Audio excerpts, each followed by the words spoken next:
आप सभी पत्रकार मित्रों का मैं अपनी ओर से भी हार्दिक स्वागत और अभिनंदन करता हूं। मैं 20 नवंबर 2022 को बाबा बैद्यनाथ की धरती पर दर्शन करके मैंने झारखंड में काम शुरू किया था और परसों अपने काम को समाप्त करने से पूर्व फिर बाबा के दर्शन, बाबा वासुकीनाथ के दर्शन, तारापीठ के दर्शन और कल देवड़ी माई के दर्शन करने के बाद आज आप लोगों से वार्ता और वार्ता के बाद रांची से प्रस्थान। ये पहले चरण आखिरी चरण का चुनाव आ गया है और झारखंड में दो चीजें बहुत मशहूर हैं, एक तो हूल क्रांति, एक उलगुलान। हूल क्रांति का क्षेत्र दूसरा और उलगुलान का क्षेत्र दूसरा, लेकिन अर्थ दोनों के एक। अंग्रेजों और महाजनी संस्कृति के विरुद्ध वो संघर्ष था।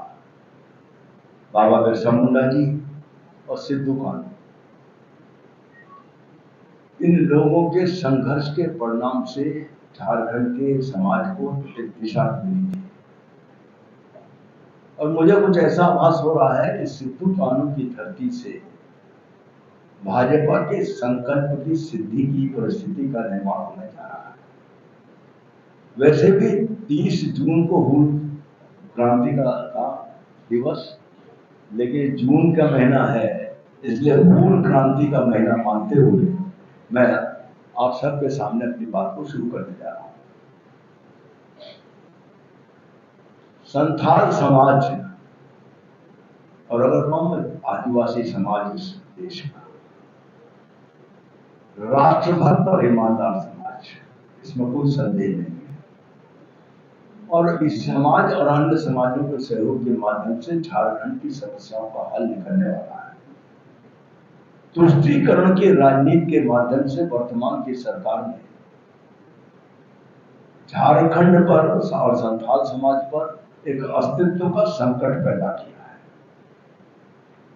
संथाली क्षेत्र से लगता हुआ बांग्लादेशी क्षेत्र और उससे हो रही घुसपैठ और उसको वर्तमान सरकार का प्राप्त हो रहा संरक्षण इस क्षेत्र की डेमोग्राफी को बदल रहा है।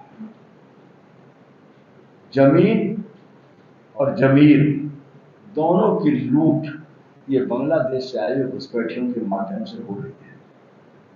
लव जिहाद और लैंड जिहाद के माध्यम से इस झारखंड की पूरी संस्कृति को बदलने का एक संगठित प्रयास हो रहा है, इसमें मुझे कहने में कोई संकोच नहीं है। और इन सब बातों जिनकी चर्चा अभी तक मैंने की है, तो संरक्षण है कांग्रेस राजद गठबंधन, ये इंडी गठबंधन का। वोट के सौदागरों ने वोट की लालच में इस होने वाले घटनाक्रमों से आंख मूंद कर और इसको फलने फूलने का पूरा अवसर प्रदान किया है। और अगर ये बात कही जाए तो इंडी गठबंधन ने घुसपैठियों के हाथ में संथाल क्षेत्र को गिरवी रखने का काम किया है।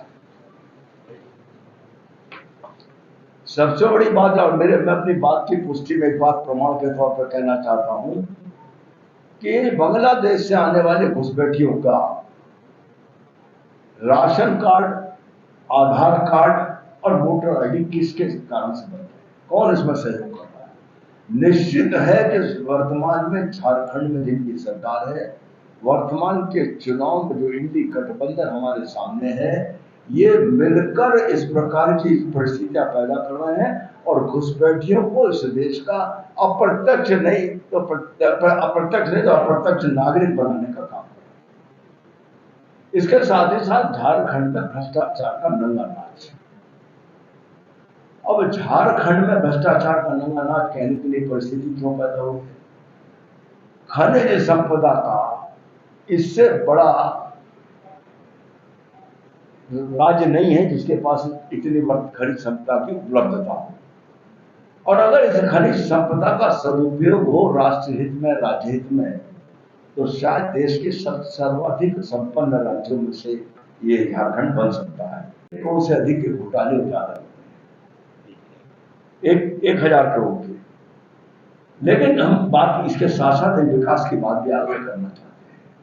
देवघर में एम्स, एयरपोर्ट, रेलवे की सुविधा, हाईवे का निर्माण, गंगा नदी पर पुल साहेबगंज में, ये भारतीय जनता पार्टी की, नरेंद्र मोदी की सरकार की एक देन है। हम जनता के सामने इसी बात को लेकर चुनाव में गए थे कि एक तरफ राष्ट्र विरोधी ताकतें, भ्रष्टाचार में लिप्त ताकतें, और एक तरफ विकास के प्रति समर्पित ताकतें आदरणीय नरेंद्र मोदी जी के नेतृत्व में। अब जनता से हमने जिस बात पर वोट मांगा है, विकास के साथ साथ भविष्य के लिए विभिन्न मुद्दों पर दी गई मोदी की गारंटी के आधार पर हमने वोट को मांगा है। आदरणीय मोदी जी की सभा में, अमित शाह जी की सभा में, भीषण गर्मी में जितनी बड़ी संख्या में जनता की उपस्थिति, ये दर्शा रही है कि जनता भारतीय जनता पार्टी के पक्ष में है। और कल अंतिम चरण के चुनाव के समय भी भाजपा का साथ देगी जनता, इस बात का हमको पूरा विश्वास है। जो 2 क्रांति हुई थी, हूल और उलगुलान, उनकी धरती को भ्रष्टाचारी और घुसपैठियों का जो अड्डा बनाने की कोशिश इंडी गठबंधन के लोगों की हो रही है, भाजपा इस बात पर संकल्पित है कि किसी कीमत पर उनके गठबंधन के आधार पर हम इस घुसपैठियों की और भ्रष्टाचार की धरती नहीं बनने देंगे।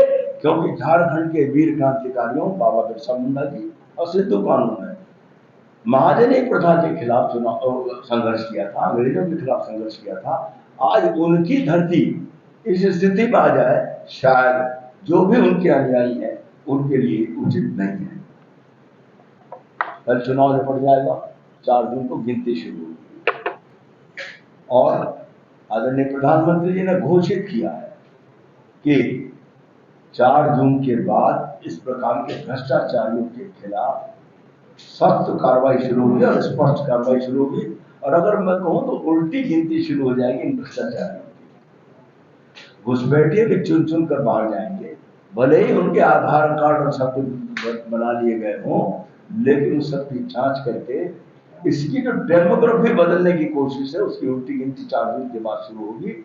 और झारखंड की, विशेषतौर पर संथाल क्षेत्र की डेमोग्राफी बदलने के जितने प्रयासों को अब निष्फल करने का काम भारतीय जनता पार्टी करेगी। यहां मैं इतनी बात जरूर कहना चाहता हूं, मैं चुनाव जिस दिन से आचार संहिता लगी उसके बाद मैंने 13 लोकसभा, 60 विधानसभाओं में जाकर सीधे कार्यकर्ताओं के साथ बातचीत की, और इसी बीच में गांव के भीतर जाकर घरों में माताओं और बहनों से भी मैंने बात करने की कोशिश की। हमारे इस चुनाव में जीत का आधार या तो युवा पीढ़ी बनने जा रही है, या घर में बैठी मां और बहन बनने जा रही है, इसमें कोई संदेह आज की तारीख में कम से कम भारतीय जनता पार्टी को नहीं। 14 सीटें हम जीतेंगे, इस संकल्प के साथ हम काम कर रहे हैं, और जो परिस्थिति अब तक हमारे सामने, हमें उसमें कोई संदेह भी नहीं दिख रहा है। एक बात और कहना चाहते हैं, इस 14 सीट के बाद वर्तमान की झारखंड सरकार में झगड़े शुरू होंगे, लूट शुरू होगी। हेमंत जी जेल में, चंपई जी सत्ता में, और कल्पना सोरेन सत्ता के रास्ते में।